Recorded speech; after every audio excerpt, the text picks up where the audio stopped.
So here we are again with an augmented membership, augmented host, augmented reality. Today we have. Can you see Bo? They can, yeah. Yeah. Ah, shit. That wasn't meant to happen. There he Mr. is. Mohammed's worth. Fix the cameras.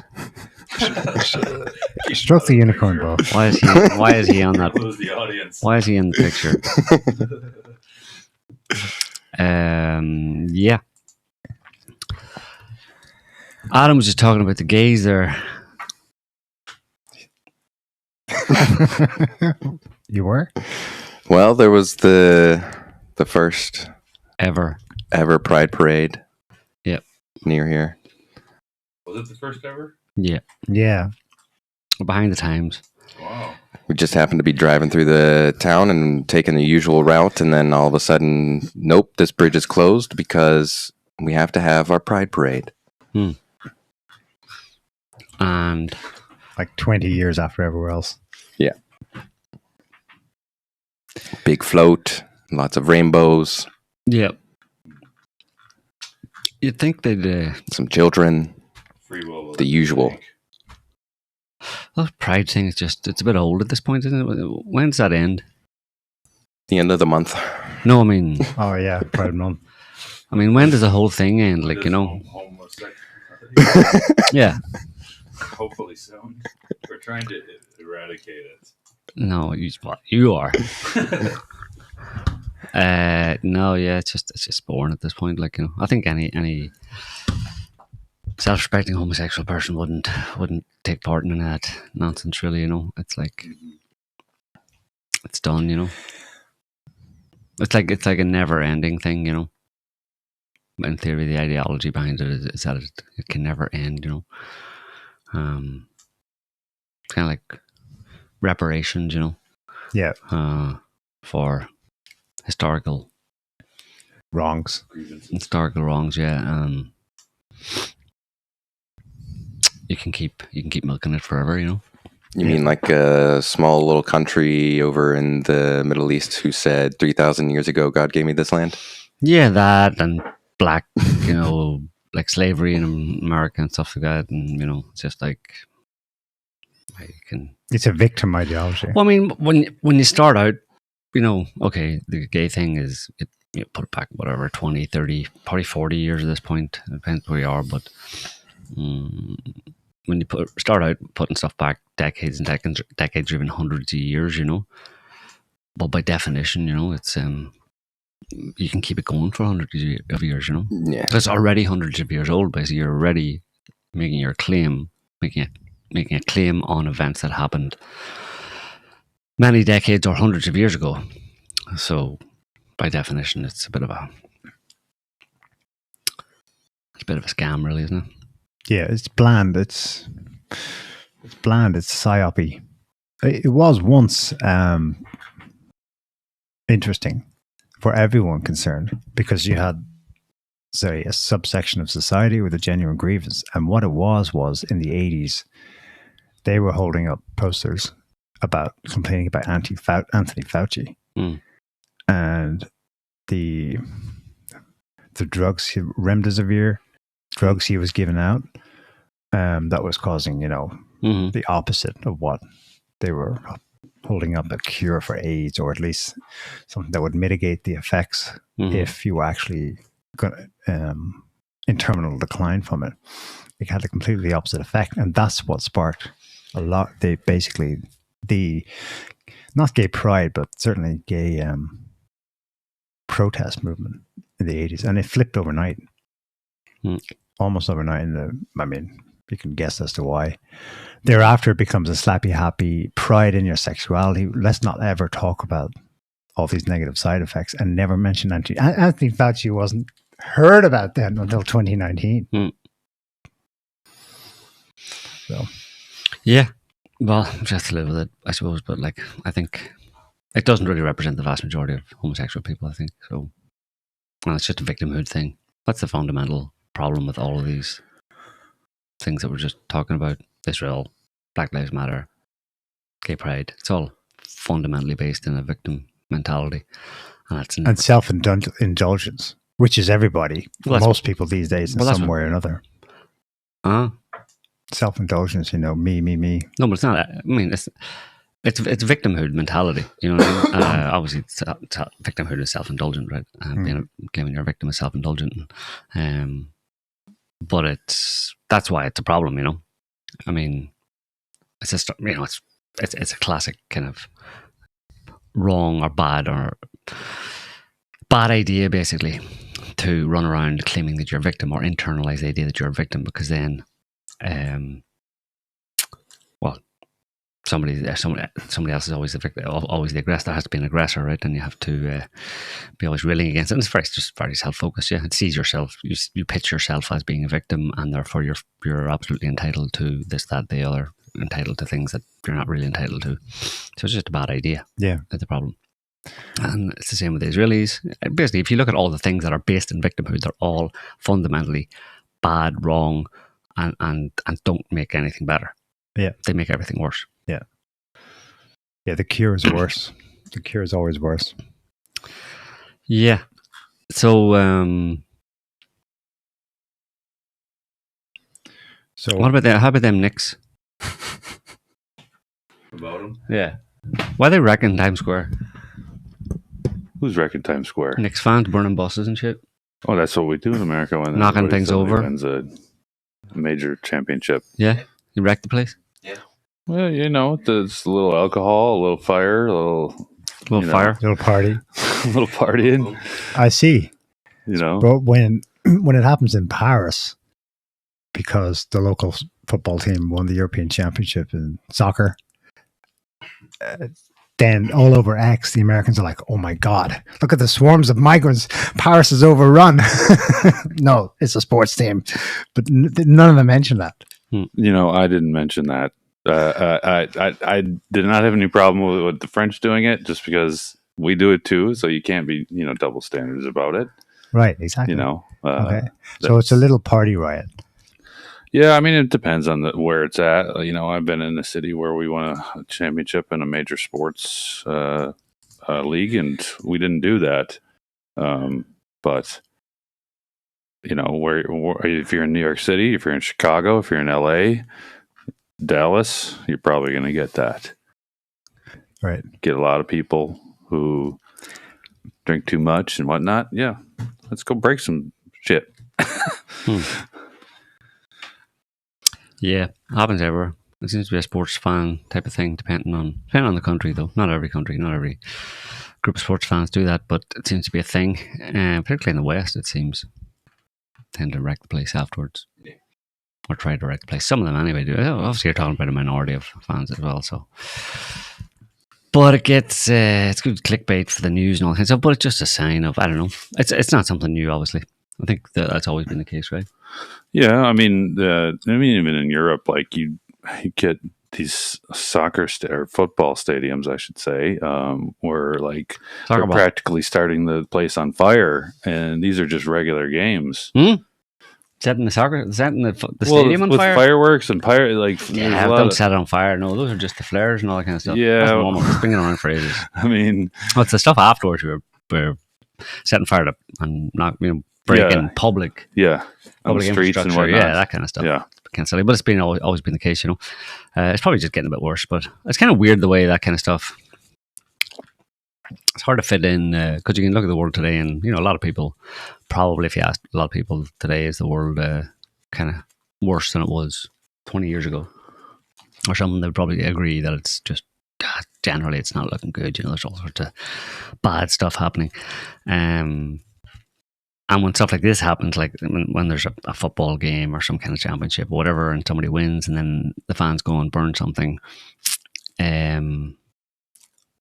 it's seen as an example of, see how it confirms that the world is a bad place. But you have to separate it with the stuff that always happened. Like if you say the world was better 20 years ago, then go back 20 years and you'll see people doing the same thing 20 years ago after a championship or some kind of a sporting victory. So that you can't really put that in the category of, you know, you see the world's on fire.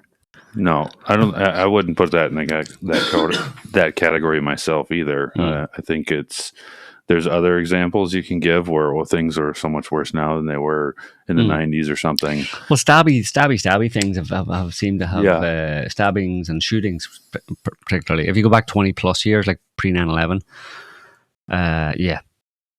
a lot of stabbings, that kind of stuff. The just active shooter stuff. The active shooter stuff has been going on for 20, 25 years. Like, I mean, when it started with, the one that grabbed the headlines was, how long ago was that? 96 or something like that? Columbine. Yeah, 90s. It's kind of weird 96. The way before you would have had the odd shooting or something, particularly in the US, let's say, before that, right? Mm-hmm. But there was one in Texas in 91 that was bad, but Columbine was a school.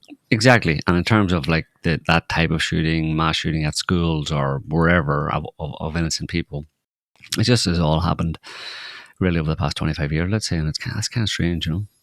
What does it say? How do you explain that? I don't know how you explain it. Except to say the world's all fucked up. People be crazy. The mainstream narrative is that it's white males gone crazy, more or less. That is most of them, right? But that's just defining what it is and explain why. Right. Well, if I was going to put a tinfoil hat on, real quick, I would say that keep it on. There's that's a sideways. Yeah, that's the way. That'll help you. There's DARPA programs that when it comes to beaming and mind control and turning people into like shooters and killers. That's something that's relatively new to So it's tech. Tech, and like just creating more like unstable individuals than there used to be. So I think that there's something to that as well, and not just like what you were talking about. Yeah, it's hard. It's hard, but I mean, you could put it down to what's changed in the last 25 years. Well, mass like technology, right? The internet, cell phones, all that kind of stuff.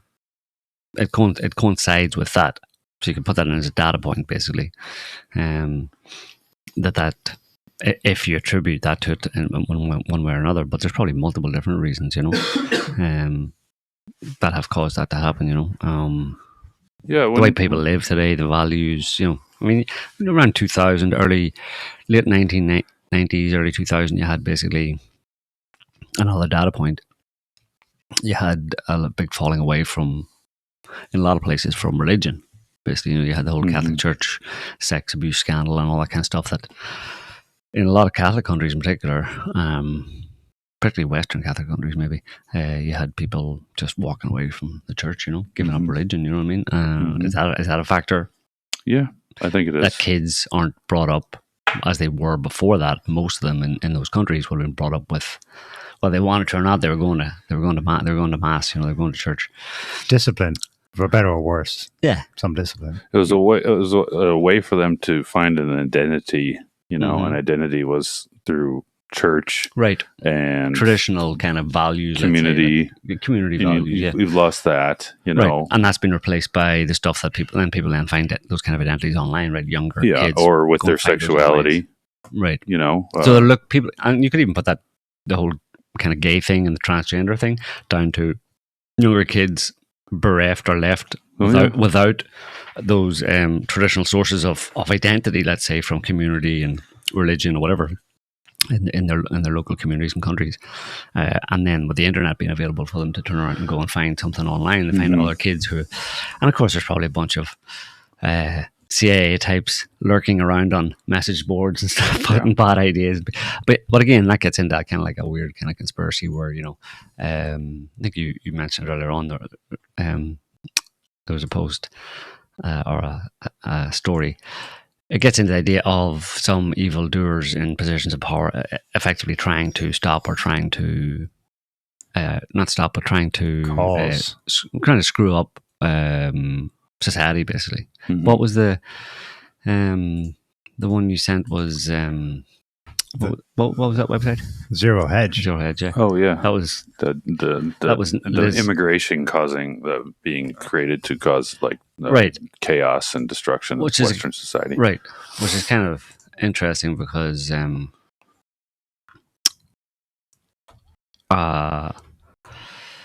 it's deliberate or a byproduct of.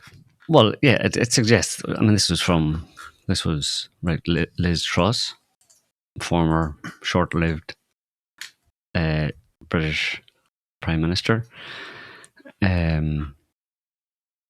She says former UK. Okay, what is that? Former UK Prime Minister admits mass migration is being. This is on Zero Hedge. Now she had. It's funny the way Zero Hedge kind of. Whoever writes Tyler Durden. No, Fight Club. In this case, it's Steve Watson, brother of Paul Joseph Watson. Yeah, from InfoWars. No, Tyler Durden.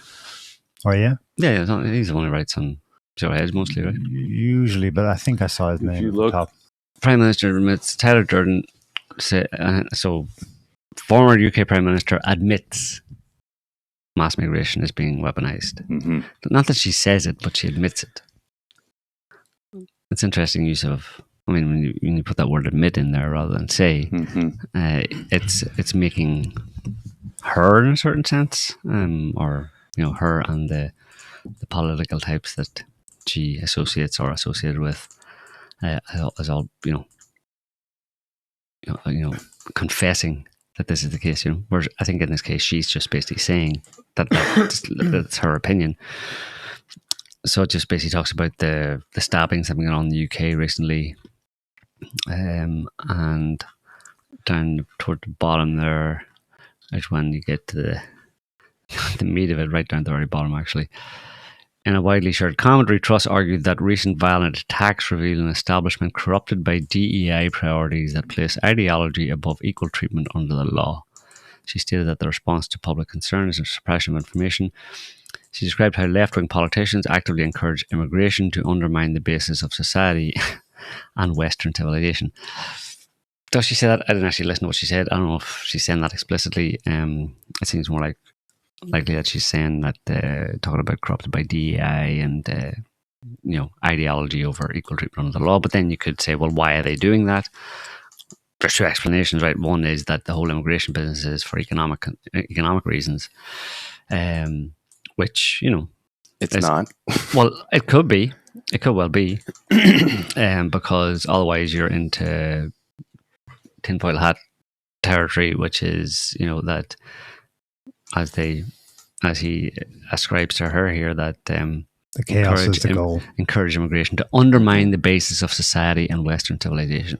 Well, so if you're running a society, let's say, and collectively with your peers in other countries are running a civilization, and from which you benefit, what would be your motivation to undermine it? Would you want it chaotic or stable?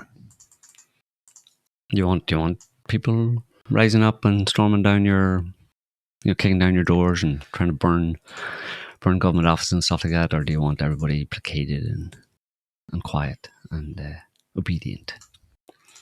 I mean, obviously, you would want things to be calm for people to be happy, so that way they're not knocking down your door. But then they enact policies that don't actually further that, and so then this is that's the question: is this policy then something that's meant to bring stability to the country, or is it meant to destabilize the country? Because if it was meant to bring stability, that was a short-sighted and retarded decision, because that is not the case in any kind of way, shape, or form about what it's done. As just like from an economic perspective, all right? Let's just say that that's what they're trying to do, and they were wanting to bring them in for economic reasons. Right. Okay. Labor. Cheap but labor. How many of them actually are economically productive? Because that's a problem in Europe. The number of people, and not just in Europe either, but also in America, the number of immigrants who are not economically productive and are in fact an economic drain on society. So how can you say that this is for economics when economically speaking, on the whole, they're not actually being productive? Yeah, I don't know the data on that, whether or not we'll have to pull up some stats on how many immigrants actually end up working and how many don't. I'm sure maybe the government runs those numbers, whatever, and even if there's a shortfall, let's say, but if they have something like, say, 70% who actually end up getting some kind of a job, and 30% who don't, could still be a lot of people. Given the number, the 30% could be quite a lot of people, and that could be causing a problem. But it's seen as something that's you just have to deal with that. You're not going to get 100% all the time, right? And I mean, it just seems to me that it makes sense. The whole DEI thing that this former Prime Minister that explains it more than anything to me. It's sheer stupidity and ideological identification. Well, it's not really. I don't think any of those people believe that. I mean, ascribing ideology, a particular ideology, extant ideologies that are around these days that people are aware of, to people in positions of power, politicians, is I don't think is really. I don't think that happens. They're not ideologically possessed in that way. They're not, they don't think that there's the benefits or the merits of this ideology or that ideology. Their ideology, they push an ideology in order to serve another purpose, right? So in this case, if you decide that economically you want to bring in a lot of migrants into, say, the UK for economic reasons, to have cheap labor, basically, it's what they did years ago, basically. Like, let's say, move people in from the colonies, whatever, in order to do the jobs. But you realise that a lot of those people are going to be brown-skinned people or non-ethnically conspecific. And you realise that this could cause a problem. Well, then you would start to push an ideology. you'd push a diversity, equity, inclusion ideology on the people. You'd spread that through schools and all that kind of stuff in order, because your belief would be like, look, we can have a problem here with the indigenous population not wanting a lot of these brown people coming in. We want them to come for economic reasons. And it's always the case, it's the ordinary people in the UK, for example, who don't understand what's good for them. They don't know what's good for them. They don't realise that economically the future looks kind of bleak unless we bring in immigration, bring in lower skilled or cheaper labour, let's say. But they're not going to like that because eventually the numbers will, start to stand out, and there could be some integration issues and all that kind of stuff. So what we need to do is to start spreading DEI, equity, inclusion, and just basically an ideology of positive views or positive perceptions of immigration, how immigration is great and all that kind of stuff. That's still conspiratorial. Huh? That's still conspiratorial. But that's always so. Been It's the like way. conspiracy of a different sort. It's a horse of a different color. Yeah, but it's but it's very different conspiracy to them doing this. Isn't that different? It is very different. Yeah, to them doing it to the original one. To them, the reason they're doing it is to destroy society. Yeah, because DEI is to placate society. You seek stability. That's why they're pushing it. Whereas the other tinfoil hat one is, but there's another hand, ultimately part of the same body, that wants chaos. Yeah. It seeks the chaos. All government policy is conspiratorial. Well, they're always, the government takes it as it's a given, and has always been that, the government rules over people because they're better, smarter, more capable than the ordinary people. That's why ordinary people vote them into power and all this kind of stuff. And there's certain things that the ordinary people don't want to know about. It's a social contract. They don't.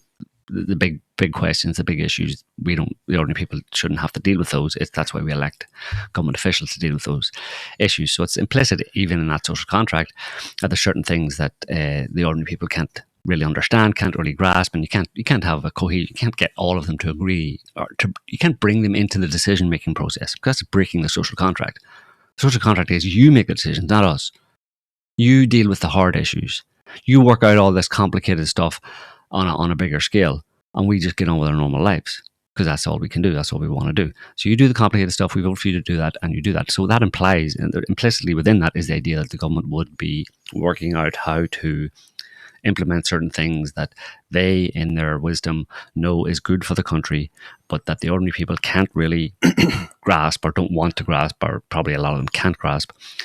And by definition, then they're going to have to do certain things that are beyond the purview, or beyond the ken, beyond the awareness of the ordinary people, right? They're going to have to bring the ordinary people along, It's like, an analogy is mommy and daddy, right? Mommy and daddy and the kids. The parents don't bring the kids into the decision makings on how are we going to pay the mortgage this month, right? They tell them a nice story about how, if there's issues, if the kids see something going wrong, or see something issues in the household or whatever, they don't tell them, or their marital problems, they don't tell the kids about that, right? I mean, I'm not using that analogy. It's not a very good analogy, because it's not really like they're benevolent parents to children. They're kind of more like evil parents. But by definition, there is manipulation by parents of children when they are unable to, or deemed to be unable to, grasp the complicated topics at hand. Yeah, they have to be told a pleasant story. It's like, again, and that's getting kind into of what's like a going on. contradictory nature between the people who are actually in power at present in Washington, D.C., and the kind of thinking that you're ascribing to them. Like you said, it's not a very good analogy, because mommy and daddy, generally speaking, are more benevolent, as opposed to being like the Machiavellian types who are actually in Washington, D.C. So like you said, the analogy isn't quite there. And what you're saying is, like, we need to do things in order to make society work better and function better. And okay, we can take that, but then the things that they actually do aren't exactly helping or benefiting the majority. It's actually doing all of this stuff for the minority of people who are in control. And okay, yes, you kind of take that as a given because they're in power, and so they are afforded certain privileges, and part of the reason why they get into the position of power in the first place is because that's what they want. Like, okay, but then when you're actually like getting into these kinds of things, like, again, as an example, 9/11 and the Department of Homeland Security, et cetera, and all the stuff that came out or were put in place after that. What was the net society benefit meant to be for having my junk grabbed by TSA agents? Like, what society benefit was that meant to like bestow upon most, plebs? most people ended up feeling safer Because of, as a result of Remember the thing COVID, that they did. we know what they're like.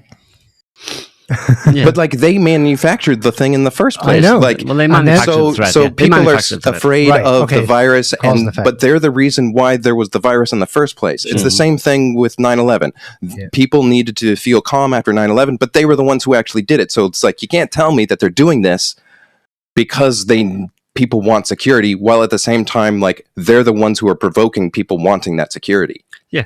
The thing is, well, I mean, you can explain, there's conspiracy, which is the mainstay of government, conspiracy light, and then you go deeper and you look into it and you start to see patterns, and then you get into quote unquote tinfoil hat conspiracy, which is deeper, darker, and it posits that they're doing this for very Machiavellian reasons. I think there's a blend between the two, and it's hard to it's hard to separate the two. For sure. Because, for example, 9/11, if you say, the argument that some elements of the US government, whatever, or Israeli government, whoever, were behind 9/11. Well, the reason they did that is because, and we've talked about this before, the off-the-shelf canned response that, to me makes sense, is that, well, it was in the PNAC documents in the late 1990s, the Project for a New American Century, about projecting America's forces around the world in order to secure the world for a new American century, basically secure American hegemony, their dominance, number one country in the world, into the next century, in the face of what they perceived as a growing threat from countries like China and Russia in particular.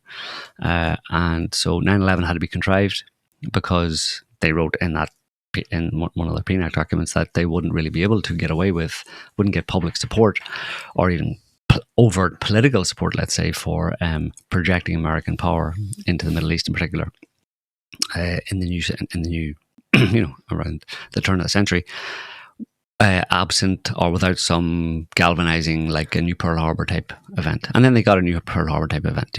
That's all pretty evil and devious, right? But definitely it doesn't fit with the idea of benevolent mommy and daddy, right?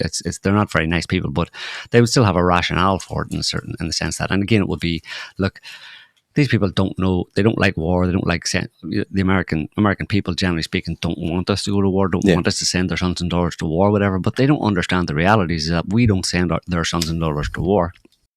They're all going to end up on the economic shit heap in 20, 25 years. So it's actually in their interest, but it's way too complicated to try and explain it to them en masse. I'm going to have like a State of the Union, or not State of the Union, but I'm going to address the American population, all 300 and whatever million of them, and have them all understand, have them all get on board with this, bring them into the conspiracy, bring them in, not the conspiracy, but bring them into the reality, the harsh reality of why war is necessary. It's a dog-eat-dog world. Can you imagine it's a zero-sum game? Yeah? The president stands up. So we got this guy here. He's Israeli. He's the smartest guy in the world. He's going to explain it to you. Yeah. No, but you just try and bypass all that. So, I mean, yeah. So they go ahead and, quote unquote, do 9/11 in order to justify, and it did justify it. I mean, for me, it's not debatable. It's pretty much self-evident that 9/11 was done in order to justify what they did afterwards. That's about as kind of cause and effect you can get. For me, it's weird that there would ever be any pushback against that, because it's so self-evident and so obvious. It's almost like, it's an archetypal kind of like human nature type thing, I want to get that thing, therefore I do this to get it. I figure out that I need to do this to get that thing, and then when I do that thing, it can be determined that I did it to get that. You know what I mean? Yeah. It's super simple. But the only thing that stopped people accepting that narrative, that conspiracy theory, so-called conspiracy theory about 9/11, was because here you get into the dark stuff where they kill their own people. their own people.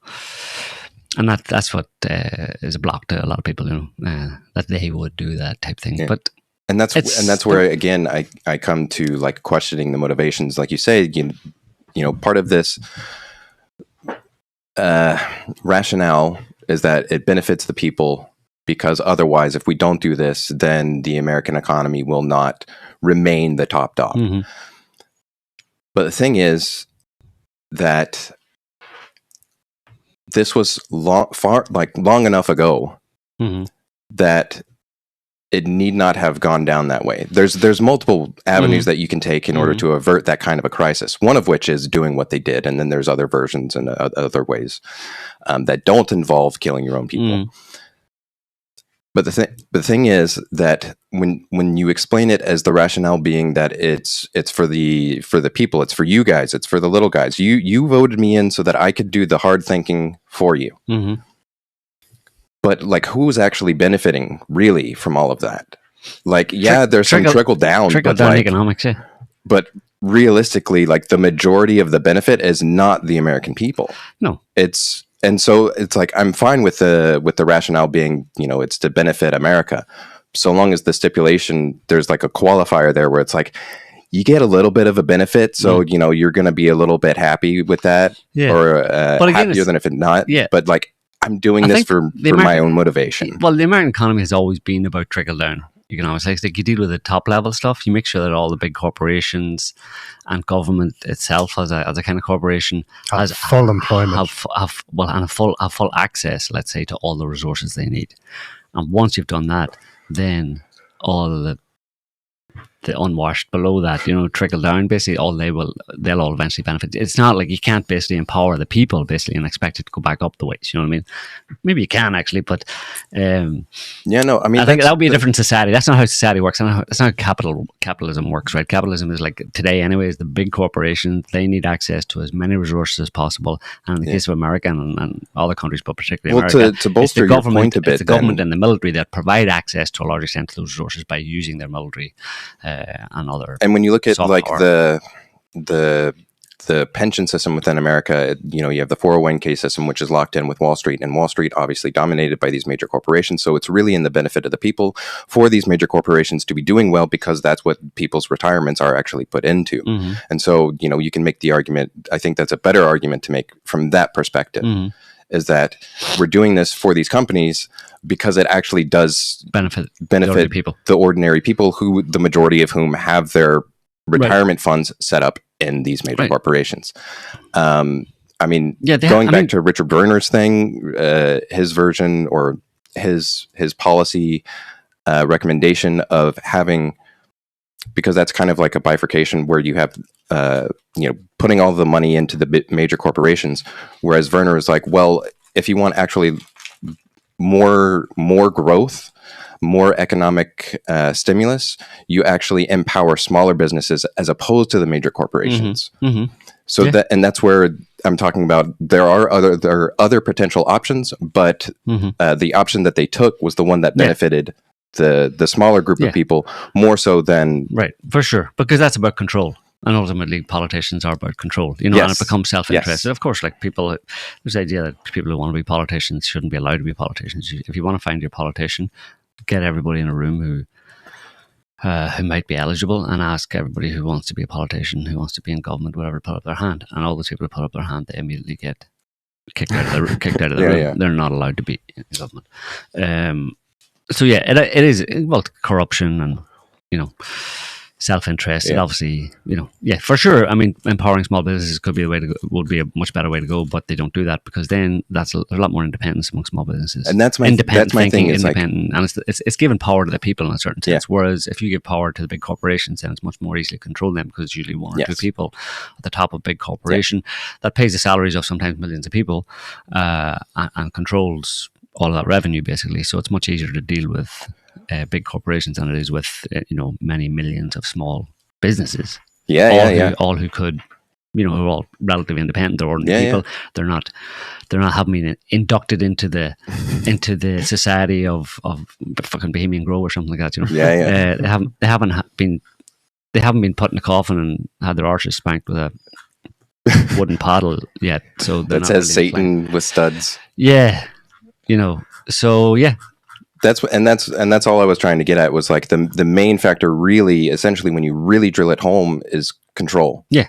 Of course, it's down to control, and so it's not about just getting back to Liz Truss and all that kind of stuff. I don't think it's about destroying Western civilization, except AI might actually have been. And again, this is exposes the level of corruption maybe within these people. Is that AI may be seen as a golden opportunity to not be.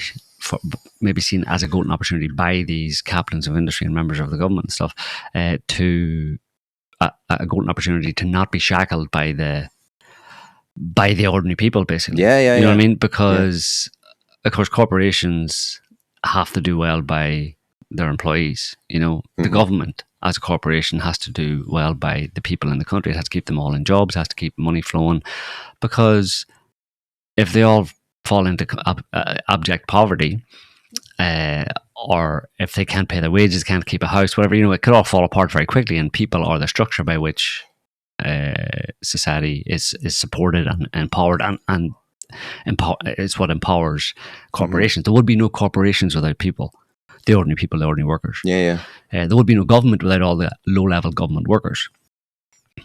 So they have had to do good or be well-intentioned towards those people, at least, you know, not, as Liz Truss would suggest, try to undermine the very foundations of society and, you know, kind of destroy society. It's like, well, where are you going to go from there?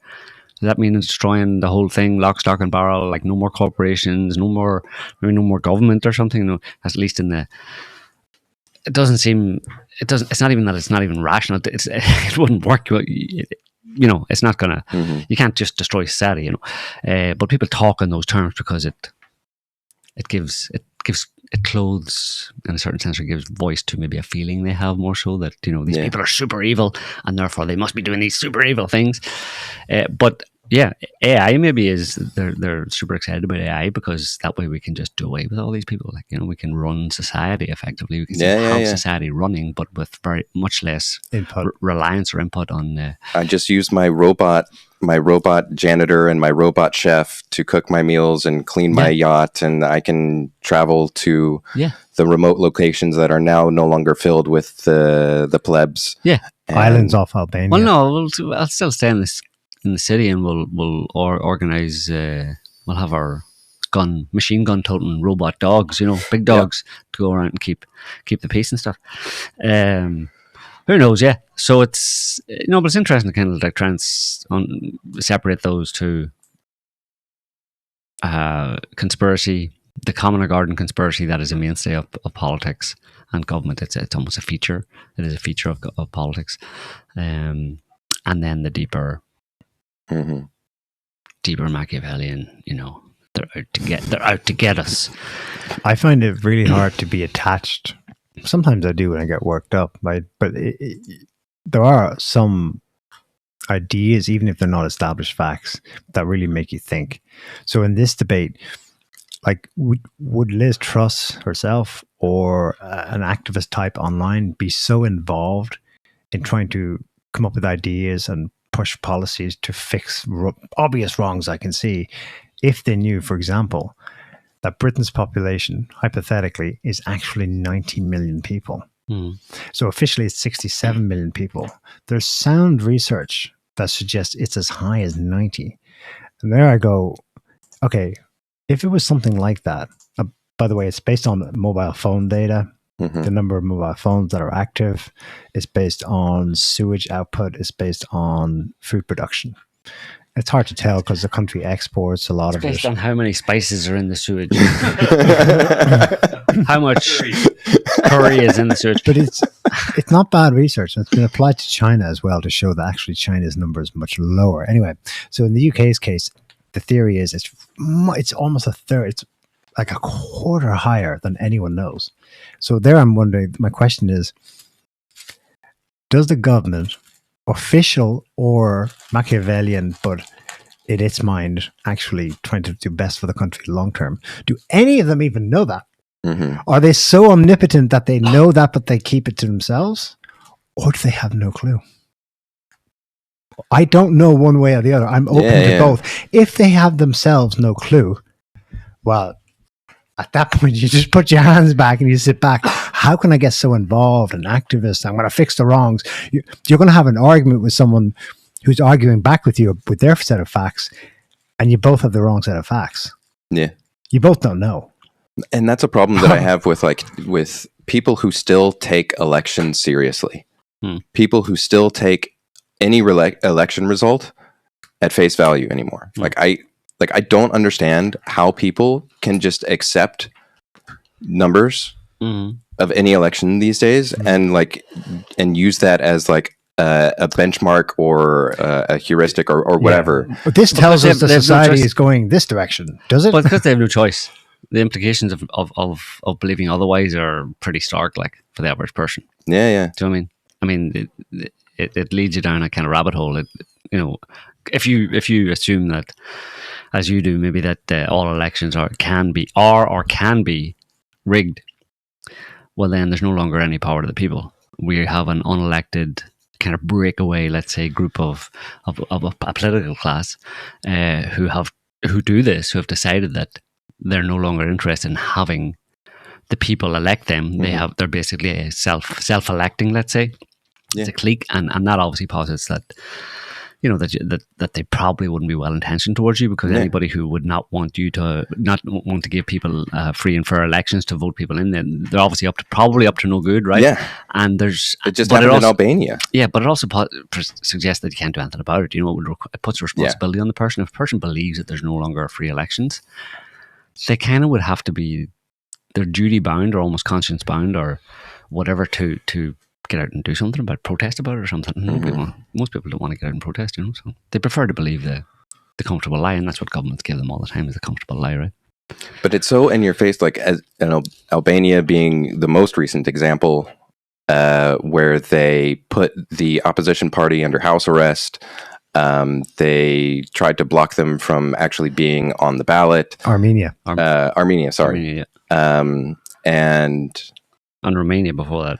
So, like, these are very in-your-face things of election interference from the government itself. Yeah, it all speaks to generally it speaks to a government, and this in the case of Armenia and Romania, for example, would be the Central European government, let's say, kind of aware that the people want something else other than them. Yeah, and so people are getting a bit of a clue, like, let's say, and they're not happy with that. So they're not. And that in itself posits that they're already the horse is already bolted in that respect. They're already gone, and we're in trouble. And that's where you have things like the CBDC type monetary control system that Catherine Austin Fitts was talking about how cryptocurrencies were a psyop to get people to help develop the network and infrastructure and the conditioning necessary for people to accept that kind of monetary centralized control and cashless society. Yeah. And it's a conspiracy theory as old as the 60s, but yeah, we're here. It's viable, I admit. But yeah, so all of that is like technically viable, and it's all been brought about because of the cryptocurrency rollout and all that stuff. But again, the reason why I'm bringing it up is because in order for them to do the things that they want to do, whatever it is, and for whatever reason, in order for them to be able to do it, they need a certain amount of control to do it. And that's why, like, when I look at China and I see the things that they do, and as much as it kind of like, irks my more libertarian leanings, I can understand to an extent where they're coming from, because of the fact that they have over 1 billion people, or maybe a little less, whatever the number is. Still, the fact of the matter is that they have so many people, and they have so many vectors of attack from the rest of the world, that they need a certain amount of control in order to be able to keep their society stable. So it's not like I'm against it on principle, because I can understand the necessity for it. But we need better quality leaders. But it's that whole idea of once you're in power for so long, then it corrupts, And it's like I said, it's in the social contract. It's basically like people say, we're going to elect you to basically rule over us, to make the decisions, to make the big important decisions for us. So politicians hear that, and over a long period of time, become, I suppose, corrupted by that idea, and ultimately they decide, like, look, you gave us this mandate. You're the ones who told us that we know better and that we're smarter. It's your own fault. It's your own fault, really. And we're going to make all the decisions. And increasingly, we're going to make more and more decisions that you may not like. But at the end of the day, as far as we're concerned, they're the most important decisions, and we're the deciders. And if we hear anybody protesting or complaining about that, well, it's like we'll decide also that they're a bad, they're a problem, and we'll make decisions that they don't know what they're talking about to get rid of them. And if that extends then eventually to the whole population, well, then you can find the ultimate. Then you bring in the migrants. Well, the end point of that is the whole population is saying we don't agree with what you're doing anymore, and the government says, well, you elected us to make decisions, and we've decided that you're all going to the meat grinder, or whatever, you're all whatever. So it's a problem giving over that kind of power to individuals. Ultimately, it can work for a while, but it seems the tendency is always to. But yeah, the problem is the number of corruptible people, or people who are already corrupt, who seek out those things, and we don't have enough awareness within the general population of the. I mean, it's like part of my problem with liberalism as a whole is that everyone's equal. Everyone is not equal in a number of different respects. One of which being in conscience, and that's a very important factor in the fact in leaders. Because if you have people who have no conscience, and they're ones who are deciding what to do and what not to do with society and where to take it, well, what do you think they're going to do? They're going to have no qualms killing their own people in order to benefit themselves, and that's where we're at.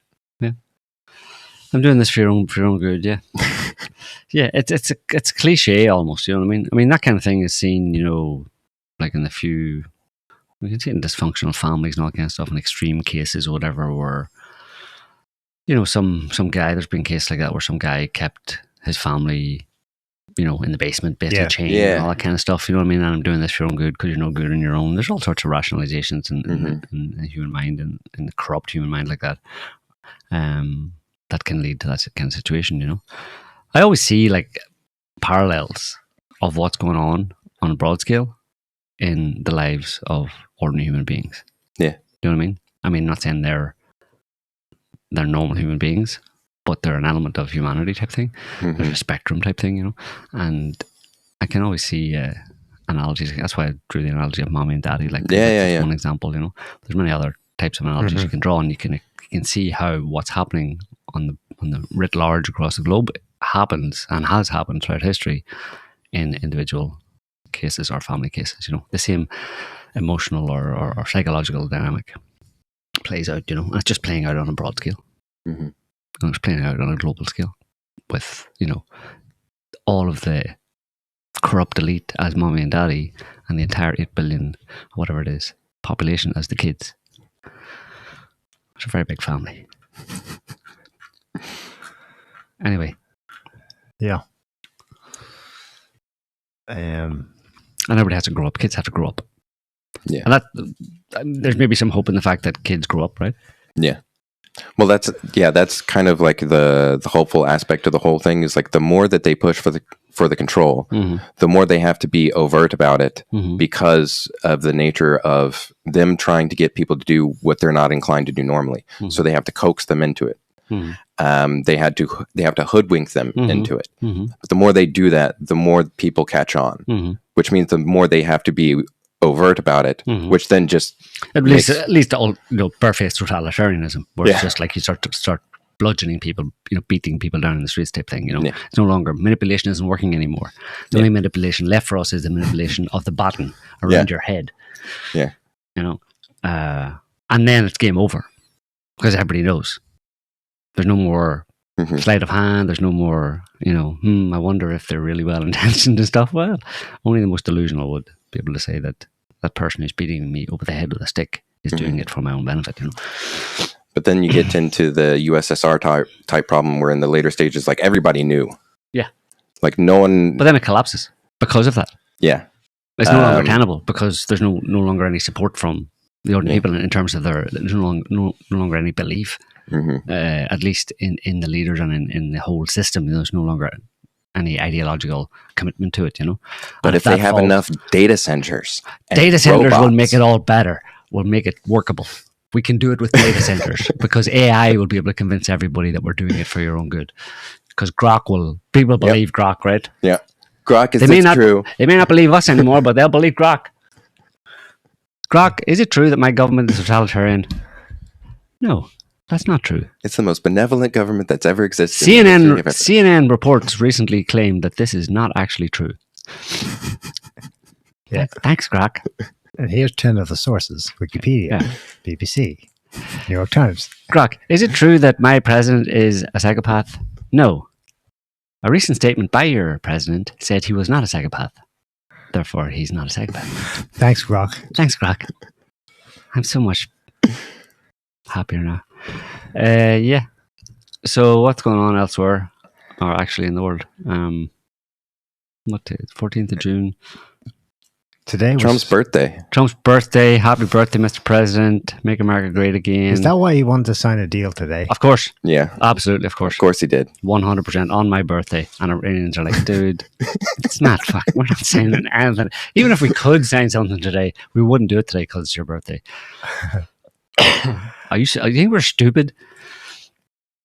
Yeah, so apparently no. And it's don't know. Because, and again, like we said it last week, the kind of wild card of the Trump card is surprisingly are ironically not in Trump's hand. The Trump card is obviously in Israel's hand because Today they bombed Beirut. again, well, they haven't really stopped. Yeah. Yeah, it's pretty horrible. Almost but daily. and they're doing it, as if to kind of say No. no. That's what happened last The time. more you talk about Right. peace with Iran, and Iran having one of the stipulations, one of the Major sticking points.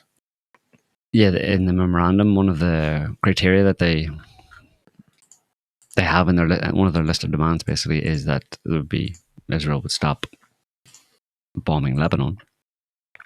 And as Trump talks about, in a roundabout way without giving details about signing a very close deal going to happen, the implication is that he hasn't said explicitly that the list of Iran's list of demands, one of which is no more bombing of Lebanon by Israel, he hasn't said that that's not happening. So by implication, it is happening, or in this agreement that Trump would sign today, which he won't. There would be Ceasefire. an item of Yeah. no more bombing by Israel of Lebanon. So Israel bombs Lebanon, as if to say, what deal? Hmm. This is I don't know. I think this is from today. It's kind of crazy. It's just a small example. They're basically like الضرب يا اختي ethnically cleansing it. I don't know. هيا انا بالشقه بعد البنايه عم تولع عم بشيلوا العالم يا الله يا الله ما يكون في حدا صاير له شيء يا رب. He's dropping bombs out in the middle of the main streets like brutes. It's actually a really nice city, or was. Hmm. Right on the coast there.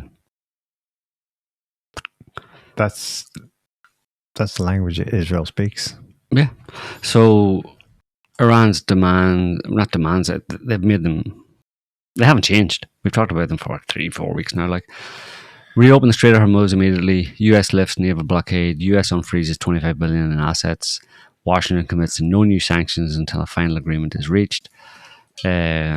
Once a final deal is struck, all US and UN sanctions on Iran lifted. US prepares a reconstruction and development plan for Iran.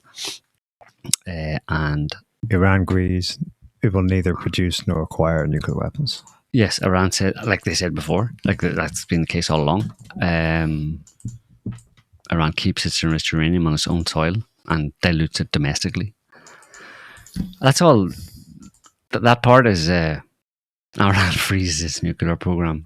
I mean, That's what Trump wants, right? Because that's the only thing he's got left now. That's the only thing he can get.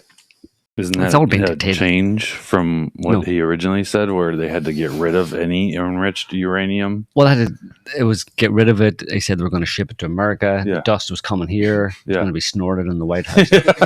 Snorted on the Oval We're Office. going to bring table. Hunter Biden in.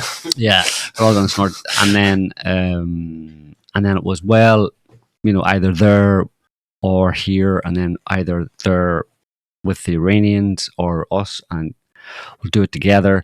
And, well, just let the Iranians do it themselves.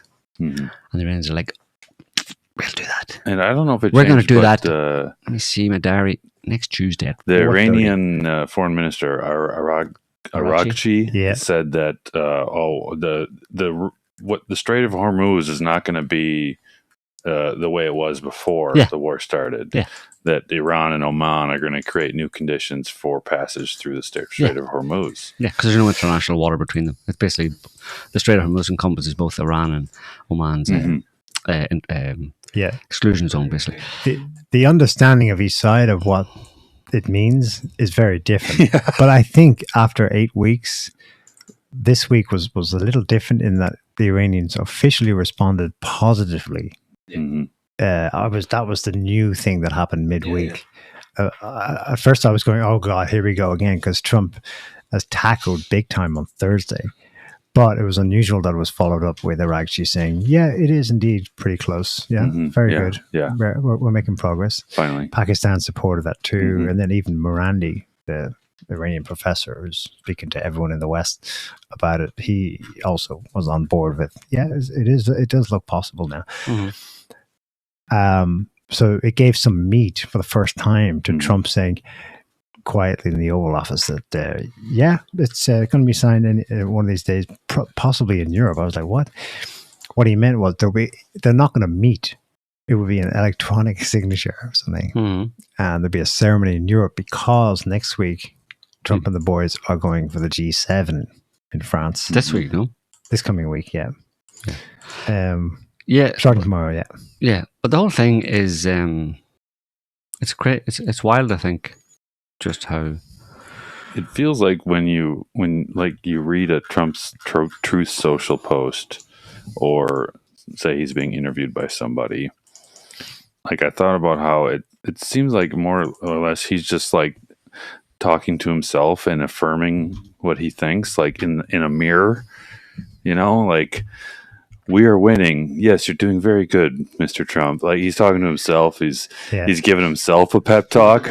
like it just reminds me of this SNL skit from the 90s where this one person would talk to himself in the mirror. It's like, you're good enough, you're pretty enough, and God darn it, people like you. And that's how I feel like when I read a Trump Truth Social post over the last 6 weeks. And his mirror is the whole world. Yeah.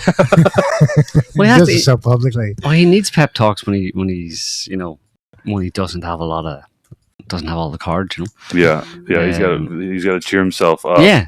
By writing these Truth Right. Social posts. Or he's trying to cover up the reality that he's not the decider in the situation coming out by bombarding the media and the population by extension with these incessant how awesome things are. It's kind of a sad, pathetic side of him to see.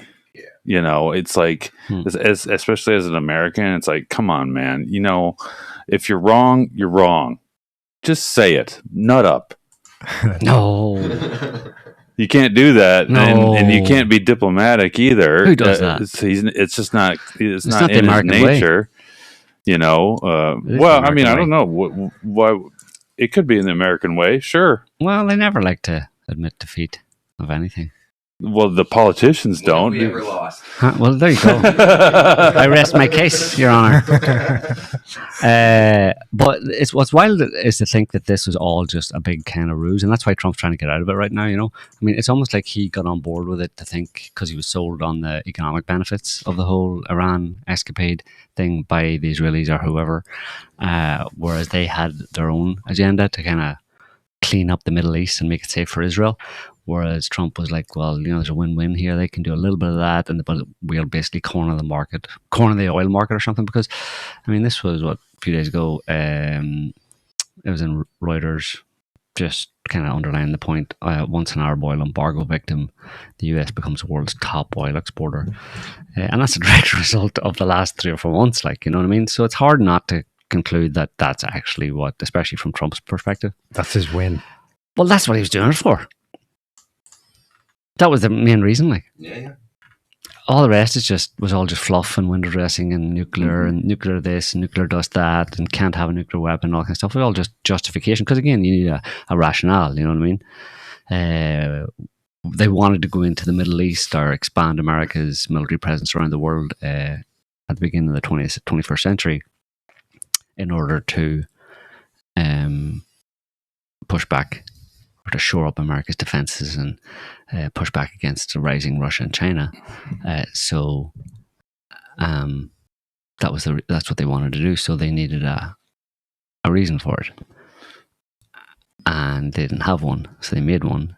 We were attacked on 9/11, and now we're doing it as a war on terror. It wasn't a war on terror. It was a war to economically bolster America as a global superpower. And the Iran thing was, Iran's got nukes, they can't have a nuke, blah, blah, blah. That's the narrative.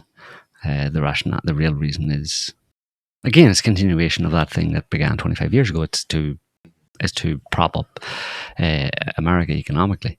But that's been the way of empires and Forever. government actions for The a very difference long with time. Trump is he actually blurts out now and then, He tends to blurt it out, yeah. we should take the oil. Yeah. And he said just during this week about Cargill, I would have taken Cargill and we would have made a lot of money. $500 billion. We could have just taken all that oil from Cargill, but I don't think the American people have the stomach for it. They've eaten too much oil recently, and they're really full. So it's kind of wild to think that it just boils down to pure economic motivations, and everything else is window dressing. But that's all the people get, right? People get the bullshit, catapult the propaganda, war on terror, Osama bin Laden's under your bed, Iran's under your bed, the Ayatollah's under your bed, he's got a nuke under your bed, he's going to blow you and your bed up with his nukes. They literally said that he could attack America, Iran could attack America with nukes. Like, they just rehashed the whole Saddam's 45-minute chemical weapons attack on London and stuff. And it's just like, I'm tired of listening to you all say that. Do you understand that? That I'm tired of hearing the same old bullshit over and over and over again. Do you understand that idea? Do you understand that concept? Being tired of listening to bullshit repeatedly when you know it's false. I think we should play that because I want you two to hear Trump say that. What? I want to look in your eyes when you hear your president say this. This is soon after he'd announced in very quiet tone at the White House, yeah, it's over, it's all done. On Thursday, the day the World Cup kicked off, we said in the first week of March, he's going to wrap this up by the World Cup. And he's just quietly saying, and people in the room were a bit shocked because he had literally just been talking about obliterating Iran again. And there'd been actual exchanges of fire earlier the week. The Apache helicopter went down, et cetera, and he's talking about it in the past tense all of a sudden. And there'll be a signing ceremony. I think it's in Europe next week. It's done. It's largely done. So then he goes on Fox and Friends, and this is where that thing about Americans not having the stomach comes in. Look, my preference has always been take Cargill, and that's been, Brian knows that. I spoke to him a long time ago. Lawrence knows it. I spoke to him a long time ago. I said my preference would be that. I don't know that America has the stomach for it, to be honest with you. You're going to make a fortune, but I don't know that America has the stomach. I think they'd like to see us come home. But we did it with Venezuela. Venezuela's worked out great for everybody. We've taken millions and millions of barrels of oil out of Venezuela. We brought them to Houston and various other places, Louisiana, where refineries that we have that are incredible. They're going 24 hours a day, making a fortune. And, I like that in this case, too. But I'm not sure that America has a long time. It's a little longer process, something that's a guarantee if I want to do it. Mr. President. But I'm not sure the country has the appetite for it. Does that make sense to you? I understand where as good as it is. By the way, as good as it is. That's always been my number one thing. But he said it twice. The stomach for it, and then at the end, it's continuing the same metaphor. So he's clearly thinking with the same thing. The appetite for it. Well, he's not wrong. Okay, because MAGA was premised on no more wars. Right. Yeah. For bullshit reasons, or was it just no more wars? Trump apparently his understanding was. And he's kind of articulated this: no more forever wars where it seems pointless. Like he said about Syria, it's just sand and death, right? But if you can smash, grab, go in and take something, well, shit. That's MAGA. And that's MAGA. He sounds wistfully as if he's looking back on it now and going, God, it's such a pity that people didn't. Well, why were they so against it? That's the American way. That's his understanding of the American way. No. Do you see where the milieu, at least that he lives in, that he grew up in? And he thought y'all were like that too. Are you surprised? Are you like? Well, here's the thing: we don't need to do that. If he just stopped with the corruption, get rid of like all the corruption going on, we wouldn't need to go in and get all this money from Carg Island. There's plenty of money to be going around in our own country if we just made sure that there wasn't all this corruption going on. But instead of doing that, which he like sort of did with Doge, but then kind of just was like, oh, I'm kind of sick of that. That's no fun anymore, apparently. Went nowhere. Yeah, it went nowhere. And so it's like, no, I don't want to go into some other country's, sovereignty, violate it, and take something just because it's going to make us some money. When there's a ton of money that we can get a different way. Which way? I just said by stopping the corruption, by all this money that's being used for. But Trump doesn't have the ability to do that. He can't. He couldn't drain the swamp, right? What do you mean he couldn't or wouldn't? He couldn't. I don't know that he couldn't. But here, you have to put on your conspiracy hat. He just decided he didn't want to anymore. You have to put on your deep conspiracy hat for this one and realize that. Put it on. Oh. You won't be able to understand what I'm saying without that on. So the deep conspiracy theory is that Trump can't do what you suggest he could do to make money in a different way by cleaning up corruption and cleaning up the swamp, cleaning out DC, because there's an unelected deep state that hold all the cards or hold none of the cards if they're playing Uno. And not only that, but they have a lot of power. And you're talking about intel agencies and people behind them, all that kind of stuff, who ultimately have always, for a very long time, have run the US. And, when needed to, they just put their hand on certain things and make sure it goes in the right direction. And part of their playbook is, as is the case in many places, but is blackmail on people, threats that ultimately they can kill you. Go back to JFK. JFK wanted to smash the CIA into a million pieces, and he got his head blown into a million pieces almost for it, right? That was a message. So Trump, that hasn't changed, and Trump is in the same position.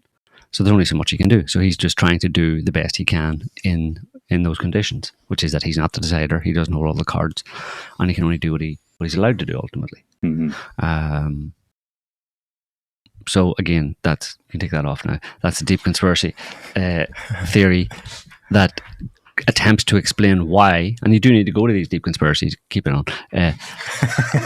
You do need to go to these deep conspiracies because the simplistic, overt, common or garden conspiracy that happens within politics anyway, by necessity, doesn't go far enough to explain a lot of things you see happening on the world stage, in this case with Trump. It doesn't explain, because I think he is well-intentioned, but he doesn't seem to be able to do what he wants to do. He wanted to do MAGA. He's basically a businessman. He's not a polished politician. He's not in that milieu. He wasn't anyway. And he wanted to make America richer. He wanted to secure America as economically going forward. He wanted that as his legacy, to make America richer and more powerful, and to do that for the American people, for his base. But he's not able to do it. He gets embroiled in these kind of Iran businesses, the Iran war and stuff, and he obviously doesn't have the means to do it. That said, So doesn't have the means to do what you suggest he would do, be fix America internally, because that's just not an option. So the only alternative left to him is to use the American military in the same way it's been used for a very long time, which is to assert American power and influence around the world, and in that way generate income. But he had the idea that he would go into Iran and do a kind of Venezuela on Iran, right? And take Cargill and take all the oil, and it's and that's just the way the world works, right? I mean, you have to be a bit naive and a bit fragile to not accept that that's how the world actually works, right? It has done for a very long time, going back centuries, right? Empires and all that kind of stuff, just stealing other people's stuff, right? That's how countries enrich themselves. They steal other people's stuff. Go back to tribes. Tribes used to steal other tribes' stuff. So that's definitely part of MAGA. It's the way the world works, and that will be, in his mind, that would be within the domain of just making America great again for the American people. Would be going and grabbing these things, but not embroiling it in long-term wars, not slaughtering large numbers of people, destroying countries, just grabbing stuff. Using America's core competencies, its aircraft carriers and stuff like that, to get stuff and make America great. But in the case of Iran, he's bitten off more than he can chew, and he must have been very naive, because Iran prepared and he couldn't. Well, not just Iran, but once you get involved in Iran, you're immediately into the Israeli equation. And Israel isn't playing just for monies, right? They're playing they are playing for money, but it's while America wants to could just take the oil and then in theory maintain its global dominance for the next while or whatever. Israel wants the same, but it wants that in the Middle East. And it's in a more precarious position, because to do that, it needs to really placate and quiet all of its potential enemies in the Middle East. It can't just sail back home. That's where it is, right? And there are countries that are not happy with Israel for good reason, because they've stolen someone else's land and they need to make up for it. And they don't seem inclined to want to make up for it. They seem to want to double down on it. They want to kill more of the people, or displace more of the people that they displaced 80 years ago in Palestine. And Trump is, by definition, tied to that, because, like we've said in previous shows, America's influence and prosperity and hegemony is largely dependent on the Middle East remaining the way it is today, in terms of the way it has been since, let's say, the Second World War, after the Second World War, which is Israel as America's garrison in the Middle East to control the Middle East and that oil and gas resources there, and to make sure that the countries in that region are the major oil and gas producers, or as many as possible, are aligned with America, and Israel as the safeguarder of that, and the ones that aren't, keep them down, like Iran and Lebanon, for example. Before that, Syria, but Syria's been dealt with supposedly now. And that's why you've only really got Lebanon and Iran left. And so Israel definitely, because it's the skin in the game for it, is it wants to be the Middle East hegemon at the very least. And America is duty bound, or economically bound in a certain sense, to support Israel in that goal, because America is exposed economically to conditions in the Middle East and which way the wind blows in the Middle East. Trump thought he could just go grab the stuff, do it a different way, grab the stuff, make it a bit safer for Israel, get the oil and the money for America, and then sail back home and everything's fine. Israel's like, no, that's not enough. We want it all. We want a definitive end to this issue in the Middle East. We want to secure our hegemony in the Middle East for foreseeable future. And you're not leaving. You're not leaving. Your bombs aren't leaving. Yeah. The premise before was that Israel was a mad dog, but on our leash. Mm-hmm. What has happened, let's assume it has happened, is that the dog is now more powerful than the owner. Dog, yeah. But the owner absolutely cannot admit that that's the case. And we saw some antics from Trump. I call the shots. Remember last week? Yeah. I call the shots. Not him. Well, the reality is today's D-Day, deal day. We're going to sign with Iran. Israel goes, watch this. Boom, boom, boom. Bombs Beirut again. They did that last time on a close point when they were going to do something, make a deal. And that's that illusion is part of the trap it's not just that Trump is trapped by Iran in Hormuz. It's that Israel has the US trapped in this illusion where it cannot look like it's the other way around now. That Israel / the deep state call the shots. Israel and the deep state have Trump's balls in a vice. Yeah. And regardless of how big you might suggest his balls are, they have a vice big enough for them. Yeah. He posted this today on his Truth Social. This morning, the attack in Beirut should not have happened, particularly on a special day, my birthday, when we are so close to a peace deal with Iran. Israel has the right to defend itself against threats, but the attack it was responding to was very small and meaningless. Nobody was hurt, injured, or killed, and should not disrupt this important process. We are very close to a deal that will bring peace to the region, including to Lebanon, and all sides should stand down. There should be no more attacks by Israel anywhere in Lebanon, but there should also be no more attacks by any other party, including Hezbollah against Israel. This could be the beginning of a long and beautiful peace. It's like, dude, where have you been? Have you read up in the Middle East? I mean, you basically went into the Middle East 3 months ago and started a fucking fire. Gee, that got everybody riled up.